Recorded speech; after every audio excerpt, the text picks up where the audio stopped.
मैं doctor DL. Patel, सहायक प्राध्यापक, भानु प्रताप देव शासकीय स्नातकोत्तर महाविद्यालय कांकेर,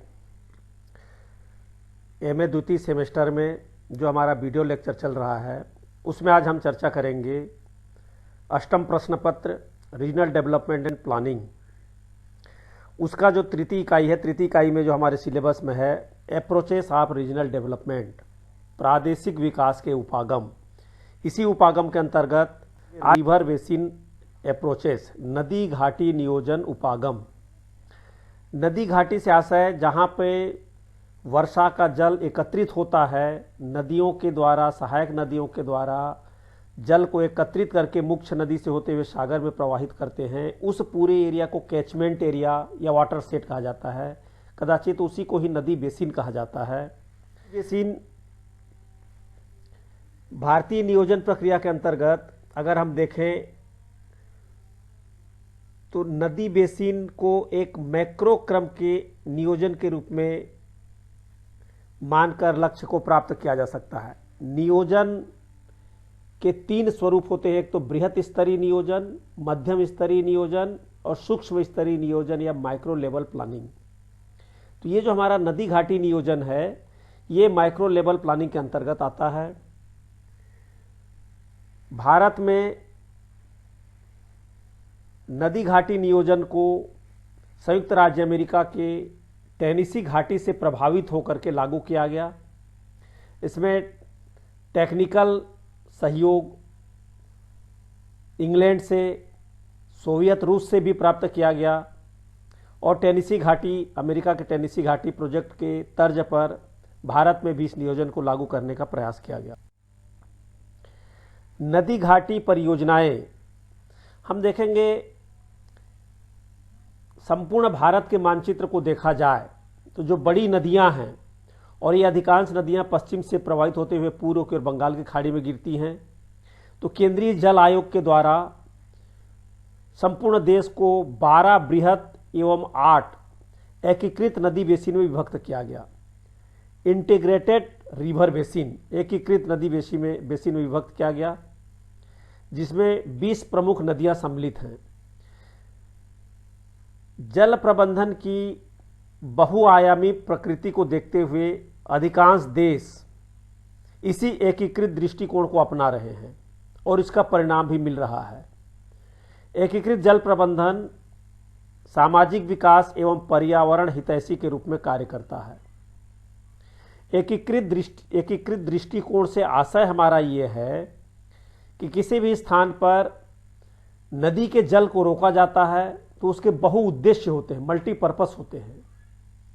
बाढ़ नियंत्रण होता है, मछली पालन होता है, सिंचाई होती है, विद्युत उत्पादन होता है, पर्यावरण संरक्षण होता है और वनारोपण को प्रमोट करना भी हमारा मकसद रहता है।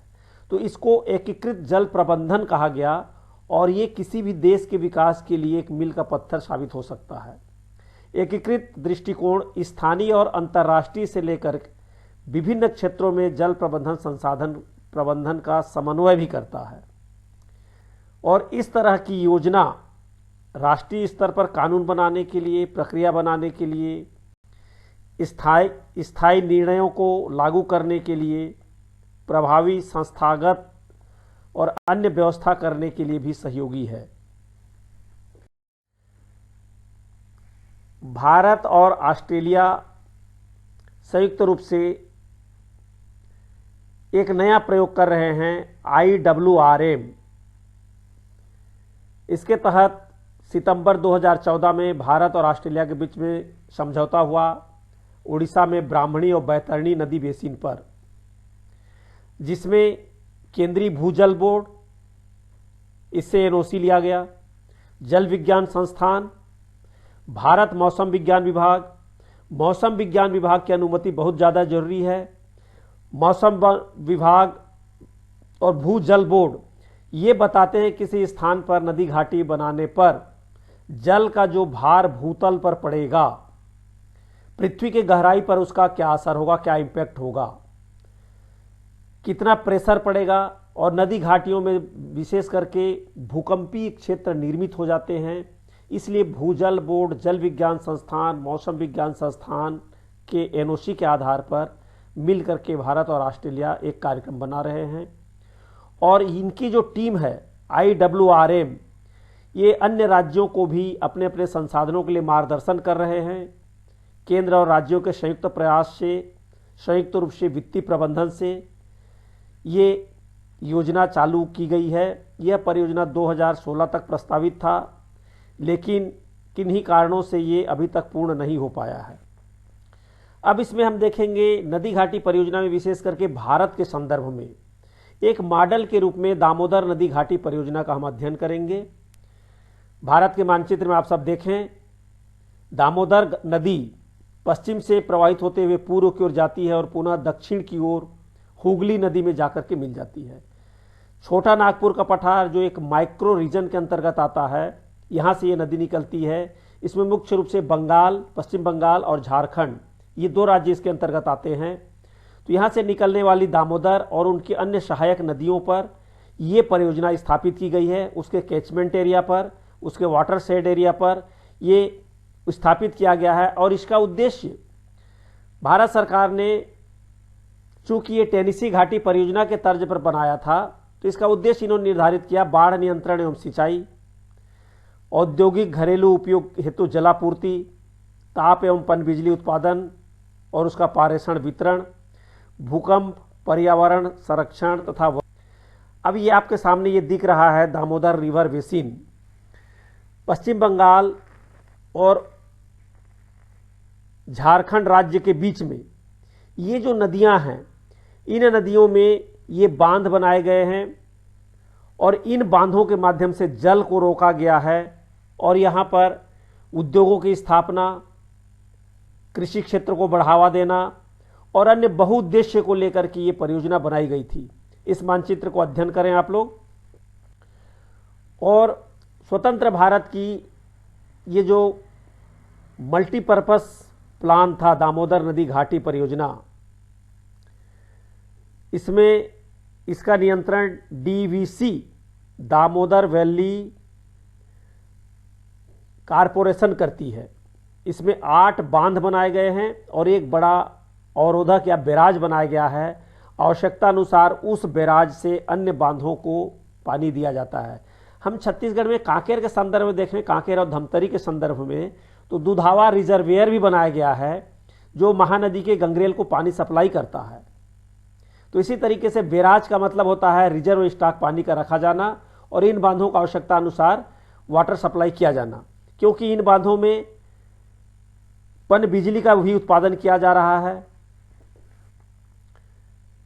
टेनिसी वैली अथॉरिटी, अब दामोदर घाटी परियोजना को जानने के पहले हमें ये जानना पड़ेगा कि टेनिसी घाटी अथॉरिटी क्या है। संयुक्त राज्य अमेरिका में उसके जो पूर्वी भाग में, अपलेशियन पठार के पूर्वी भाग में अपलेशियन पर्वत से निकलने वाली छोटी बड़ी नदियां, जिसमें टेनिसी प्रमुख नदी है, प्रत्येक नदियों में छोटे छोटे बांध, जिस तरह से सीढ़ी हुआ करती है, कांकेर के संदर्भ में अगर देखें या कोई मंदिर या पहाड़ी के संदर्भ में देखें, जिस तरह से स्टेप सीढ़ी होती है, टेनिसी घाटी परियोजना के अंतर्गत सीढ़ी दर सीढ़ी बांध बनाए गए हैं और प्रत्येक नदियों को जोड़ा गया है। तो ये 1933 में टेनिसी वैली अथॉरिटी के द्वारा इसका नियंत्रण किया जा रहा है। और इसी परियोजना के अंतर्गत जल विद्युत का उत्पादन,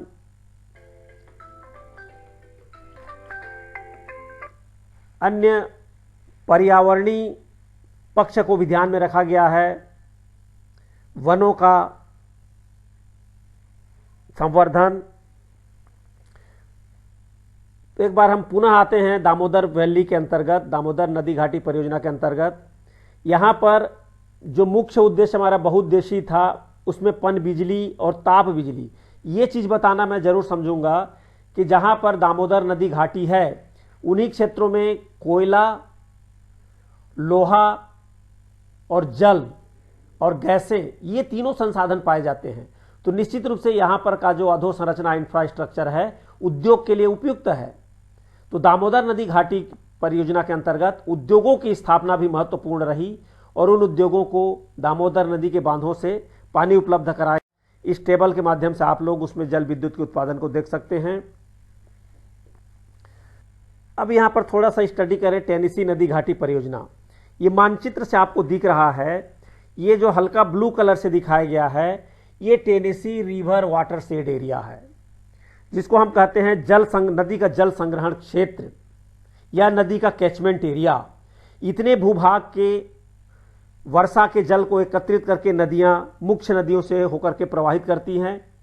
तो यहां पर देखेंगे मुख्य टेनेसी नदी के अतिरिक्त अन्य और नदियां जो छोटी छोटी नदियां हैं, प्रत्येक नदियों में बांध बनाया गया है। इस मानचित्र को आप लोग विस्तार से देख लें और न समझ में आए तो बाद में चर्चा कर लेंगे। और जो ब्लैक स्पॉट से दिखाया गया है वो है major TVA dam, Tennessee Valley Authority dam, ये बांध है। और इस घाटी परियोजना के पश्चिम की ओर अपलेशियर पर्वत श्रृंखला है और पूर्व की ओर है अंध महासागर।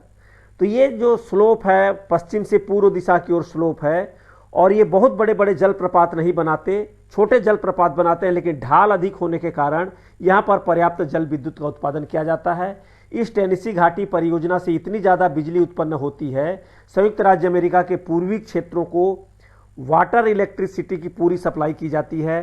परिणाम स्वरूप यहां पर उद्योगों का बहुत अधिक विकास हुआ, कृषि क्षेत्रों का विकास हुआ, औद्योगिक विकास हुआ और वनारोपण को भी ध्यान रखा गया। और इसी के कंपेयर अगर हम परियोजना को देखें तो दामोदर नदी घाटी परियोजना में टेनेसी घाटी परियोजना के तर्ज पर विकास नहीं हो पाया। अधोसंरचना तो हमने टेनेसी घाटी परियोजना की ही रखी थी, लेकिन यहां पर निश्चित रूप से उद्योगों का विकास हुआ, लेकिन उसके चतुर्दिक निवास करने वाले लोगों का या अन्य भौगोलिक घटकों का विकास नहीं हुआ जो अपेक्षित था। तो पंचवर्षीय योजनाओं के माध्यम से टेनेसी घाटी से हमने जो एक मॉडल लिया था वो मॉडल भारत में बहुत ज्यादा सक्सेस नहीं हो पाया। इसी तरीके से टेनेसी घाटी परियोजना के आधार पर हमने दामोदर नदी घाटी परियोजना की चर्चा की। भारत के अन्य प्रमुख नदी घाटी परियोजना में कोसी नदी घाटी परियोजना, हीराकूद, गोविंद बल्लभ सागर, भाखड़ा नांगल परियोजनाएं, इस चार्ट को आप देख सकते हैं। सभी बहुउद्देशीय परियोजनाओं का उद्देश्य यही होता है, बाढ़ का नियंत्रण, मछली पालन, घरेलू उपयोग एवं औद्योगिक उपयोग के लिए जलापूर्ति, बाढ़ नियंत्रण, तापमान नियंत्रण, वनारोपण आदि महत्वपूर्ण बिंदुओं के लिए बहुउद्देशीय परियोजनाएं बनाई जाती हैं। तो जहां तक मैं समझता हूं, भारत में नदी घाटी परियोजनाओं के अंतर्गत दामोदर नदी घाटी परियोजना हमारे लिए एक मॉडल है। उसमें पंचवर्षीय योजनाओं के माध्यम से जहां पर जो कमी रही उन कमियों को दूर करके पुनः उस क्षेत्र का विकास प्राप्त किया जा सकता है। मैं समझता हूं MA सेकेंड सेमेस्टर के बच्चों के लिए और नियोजनकर्ताओं के लिए ये जो हमारा व्याख्यान है काफी सहयोगी होगा। जय हिंद।